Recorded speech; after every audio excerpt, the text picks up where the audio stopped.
Oi, oi, oi! Estamos aqui para mais uma live, mais um bate-papo, né, de quinta-feira, que eu, claro, não poderia deixar de fazer mesmo na distância, né? Muito distante, mas meu coração tá aí com vocês. E a gente vai falar hoje de um assunto que eu, inclusive, já falei algumas vezes, mas eu acho ele tão importante porque ele é muito pouco falado, que é o luto pela amputação de algum membro. Pouquíssimas pessoas abordam esse tema e pouquíssimas pessoas têm a vamos dizer, capacidade mesmo, tá? Tem ali a destreza, sabe como lidar com o paciente que teve um membro amputado, porque é muito delicado, né? É muito delicado. Antes da gente começar a falar, vamos lá para aqueles recadinhos que eu sempre dou no começo das nossas aulas, das nossas lives, dos nossos bate-papos. Então, o primeiro é: dúvida jamais. Como a gente não tá ao vivo e a cores, aliás, a cores estamos, mas a gente não está ao vivo, vocês vão deixar as perguntas, os comentários de vocês aqui embaixo, que eu vou ver, que eu vou responder. Leda, vai ser no dia seguinte? Não, né? Vocês sabem que eu tô aqui no Canadá, eu tô estudando, então meu tempo aqui tá super mega power reduzido. Mas com certeza eu vou responder vocês. Eu não vou deixar ninguém com dúvida, como eu sempre faço. Segundo ponto, que a gente sempre gosta, né?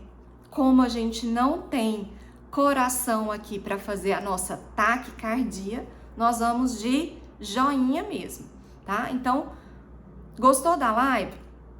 Deixa o joinha aí. E se por acaso você não tá inscrito no canal, né? Vamos fazer o favor de se inscrever para que você receba também, né? Ative as notificações quando eu estiver ao vivo, quando a aula for colocada no ar. E aí você não vai perder nada, certo?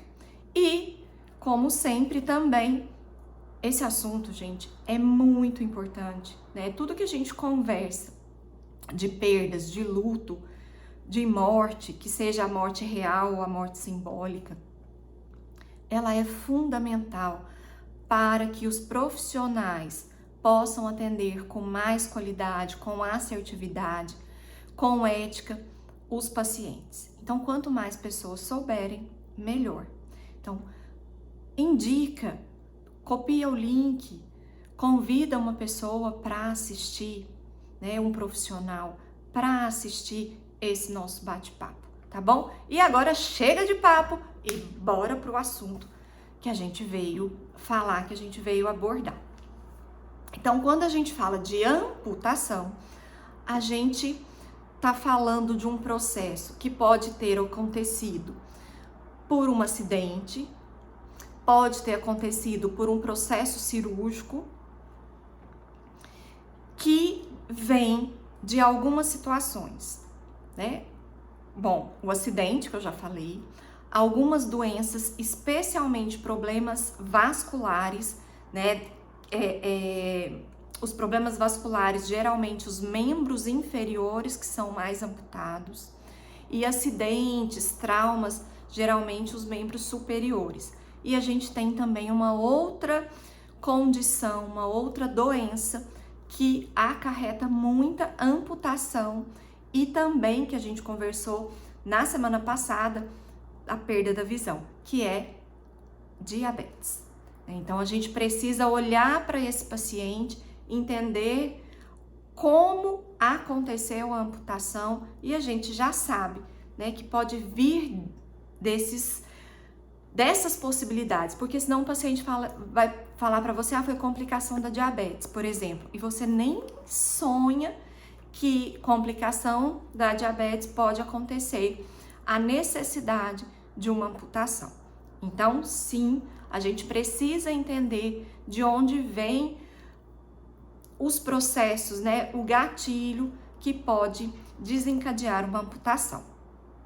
Essa amputação, ela pode ser tanto parcial quanto total do membro, tá? Então, pode ser que a pessoa ampute um pedaço, né? Uma parte do braço ou o braço todo, uma parte da perna ou a perna toda.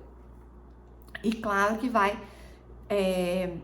essa decisão é uma decisão médica, né, para o menor risco do paciente e para o menor também desconforto desse paciente, porque depois a necessidade de uma prótese, ela não pode ser colocada em qualquer parte se não tiver uma amputação feita na forma correta, né? Que é o que as pessoas às vezes chamam, ficou o cotô, né? O cotozinho, que é aonde faz esse encaixe da prótese, né? Porque a prótese vem e ela encaixa. Então, tudo isso precisa ser olhado. A gente, enquanto psicólogo, a gente precisa saber disso, né? Porque às vezes o paciente sofreu ali uma amputação num acidente e a parte ali que seria possível colocar a prótese ou uma prótese que fosse mais adequada, enfim, condições médicas que a gente precisa saber pelo menos um pouquinho, saber que existe aí algumas complicações, certo?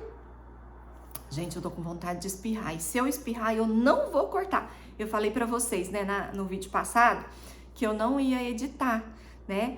Porque é justamente para que você sinta que a gente tá aqui ao vivo, né? Na nossa quinta-feira, às 17 horas.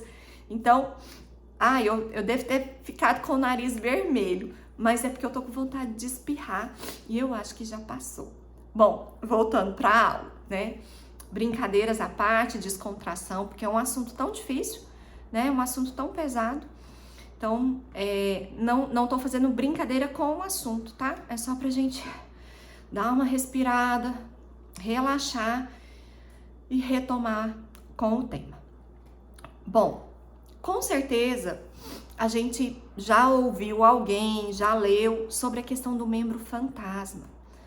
Leda, eu nunca ouvi falar. Tá, então eu vou explicar. O que é a questão do membro fantasma? Às vezes a pessoa precisa fazer a amputação e ela sente dor.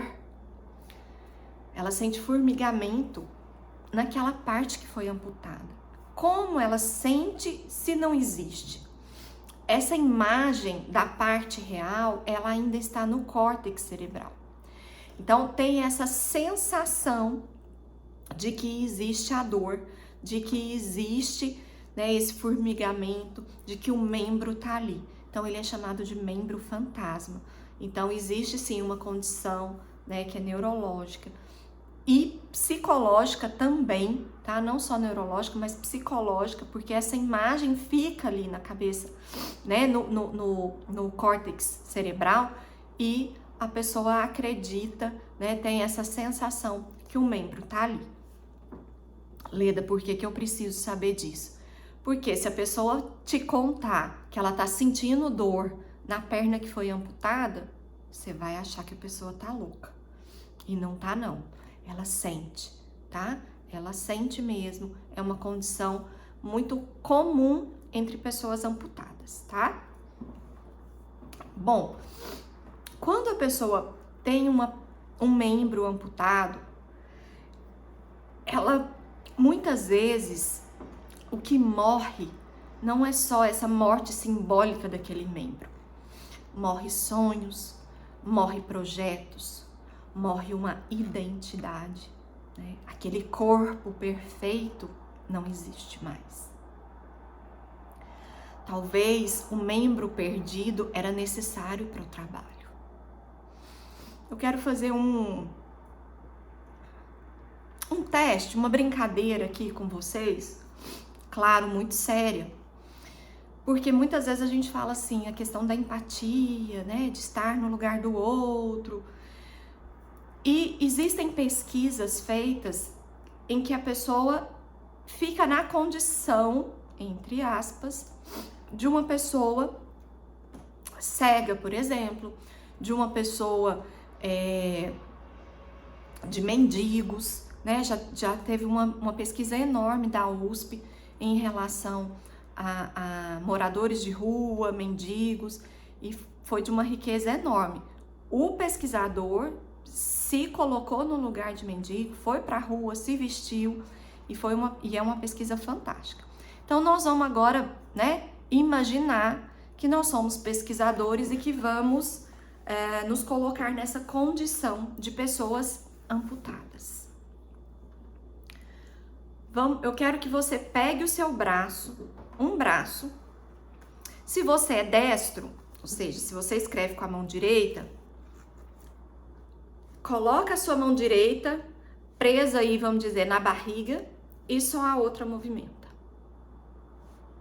Se você é canhoto, segura a mão esquerda aí, né? Põe debaixo do braço, faz de alguma forma para ela não se movimentar. E agora eu quero que você, se você estiver no computador ou no celular assistindo esse nosso bate-papo, eu quero que você digite, eu quero que você, porque muitas vezes a gente digita, mexe com o mouse e escreve. Eu quero que você faça testes, tá?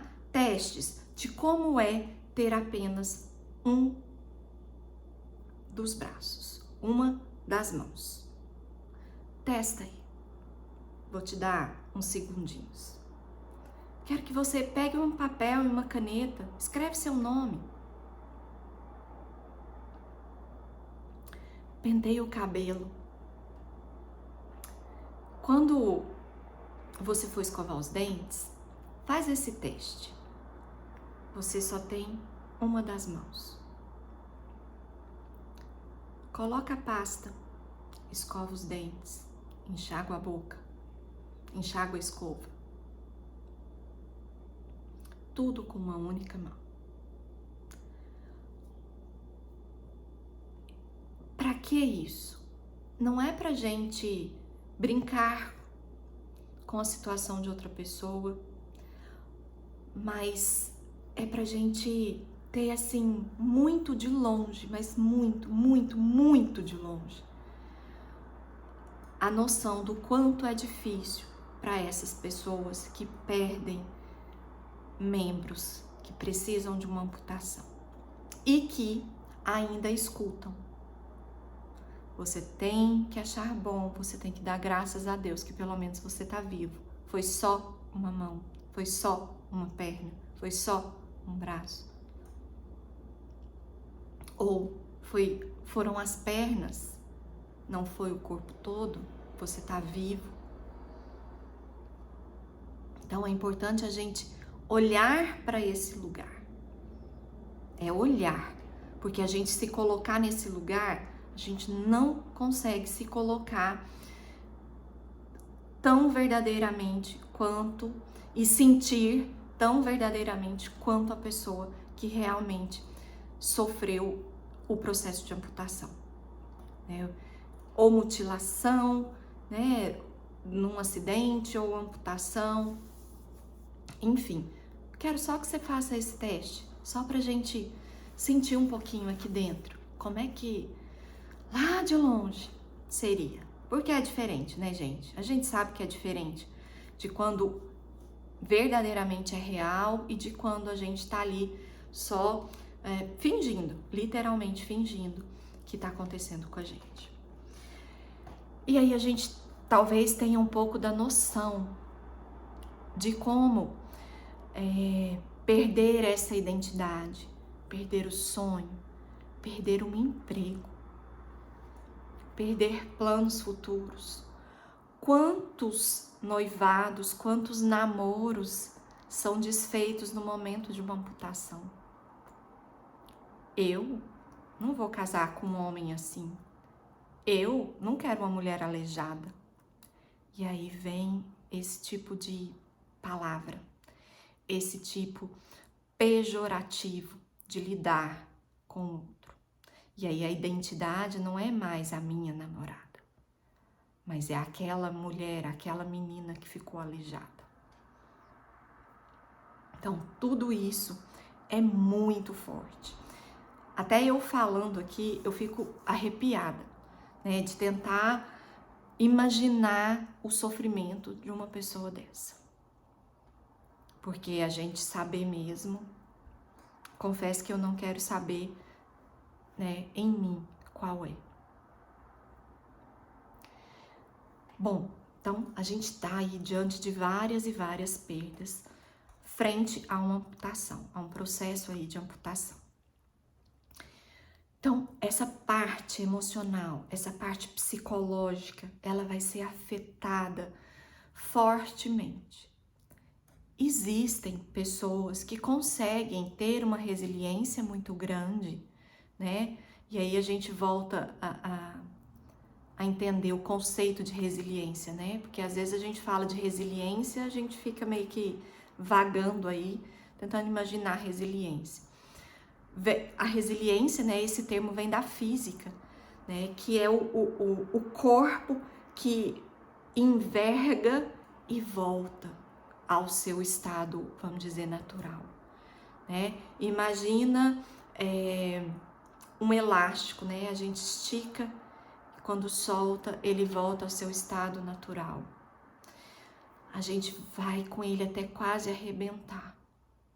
E quando a gente solta, ele volta ao seu estado natural. Isso é resiliência, né? O bambu, a gente, né, dobra ele, mas ele não quebra, dependendo da forma com que ele é conduzido ali. E ele volta a seu estado normal. Isso é resiliência. É claro que aqui a gente está falando de estado normal, né? Seria mais estado anterior, mas a pessoa que teve um membro amputado, ela não volta a esse estado anterior, mas ela tem a resiliência de conseguir lidar com a situação de uma forma muito mais saudável. Porém, no começo,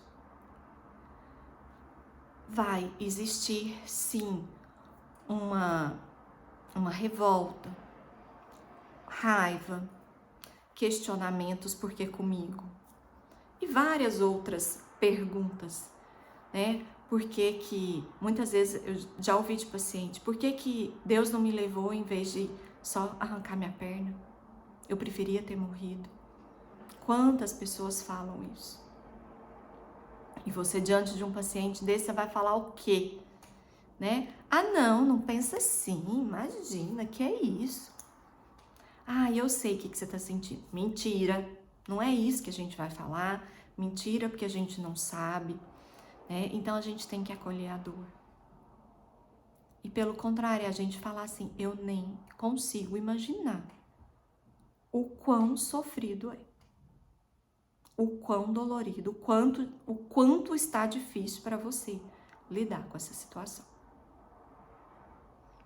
E aí, claro, qual é o nosso papel? Trabalhar com esse processo, né, de aceitação, que muitas vezes ele vem no processo fisioterapêutico, né, de readaptação, quando talvez exista a colocação de uma prótese e essa pessoa vê que é possível ela fazer determinadas atividades. Então, nesse momento, pode ser que aconteça, né, esse olhar da pessoa. Não, a minha vida, apesar de eu não ter uma perna, apesar de não ter um membro, eu ainda tenho muito que viver e eu ainda consigo fazer coisas. Eu consigo fazer atividades, desempenhar funções. E quando a gente fala, né, de um processo terapêutico de uma pessoa que teve uma amputação, a gente está falando de uma equipe multi e interdisciplinar. E nessa equipe, né, nós vamos incluir aí a família, porque a família vai ter um papel fundamental na readaptação dessa pessoa. Readaptação do convívio social, readaptação das funções, readaptação das emoções, readaptação dos novos papéis, readaptação da nova identidade dessa pessoa. Então, a gente tem realmente um trabalho que precisa ser feito em conjunto, né? Em conjunto com a família, em conjunto com o paciente, médicos, fisioterapeutas, terapia ocupacional, enfim, inclusive nutricionista, por causa da questão dos alimentos, né, que ajudam na cicatrização. Então, é todo um processo. A gente não pode achar que não, só a terapia e a fisioterapia resolve. Não, a gente precisa de toda uma equipe, né? A gente precisa de dar a mão. Lembra quando a gente, assim, pelo menos quando eu era pequena, a gente brincava, chamava cadeirinha. Ficava uma pessoa de um lado, outra do outro, com essa mesma posição e segurando aqui, ó. A gente segurava e a pessoa sentava e a gente brincava de cadeirinha. É como se a gente fosse brincar de cadeirinha, mas uma equipe, né? Todo mundo ali fazendo a cadeirinha para o paciente ser sustentado ali, até que ele consiga andar, caminhar sozinho, com as suas próprias pernas, mesmo que essas pernas sejam mecânicas, mesmo que essas pernas sejam próteses. Mas é um caminhar de mãos dadas, caminhar juntos. Bom, eu acho que eu já falei, né, tudo que eu tinha imaginado, tudo que eu tinha planejado aqui para esse nosso bate-papo.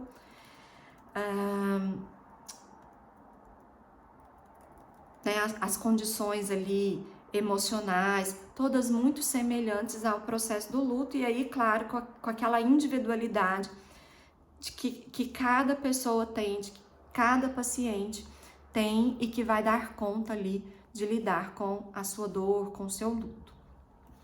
Ah, um detalhe que eu esqueci de comentar. Ai, gente, desculpa, chutei aqui a banqueta.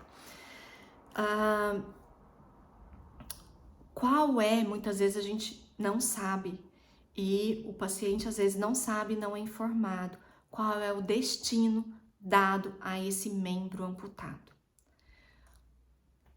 Ele pode ser sepultado, ele pode ser cremado e ele pode ser, claro que com consentimento do paciente, doado para estudos, tá? Então, existem essas 3 possibilidades.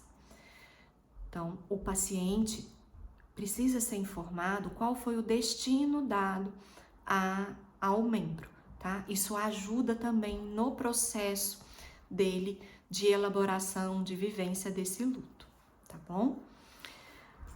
E eu quero finalizar com uma frase para a gente refletir, né? Para a gente ficar com esse pensamento, né? Que eu acho que ajuda a gente a lidar com o paciente, trazer essa informação para o paciente. Essa frase é da Lídia Vasconcelos e ela diz assim: corações inteiros em corpos mutilados vão bem mais longe do que corpos perfeitos em corações amputados.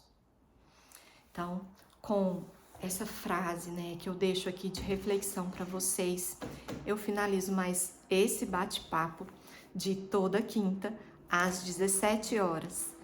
Então, beijo grande no coração de vocês, aquele abraço cheio de vida e lembrem sempre de viver e espalhar essa ideia.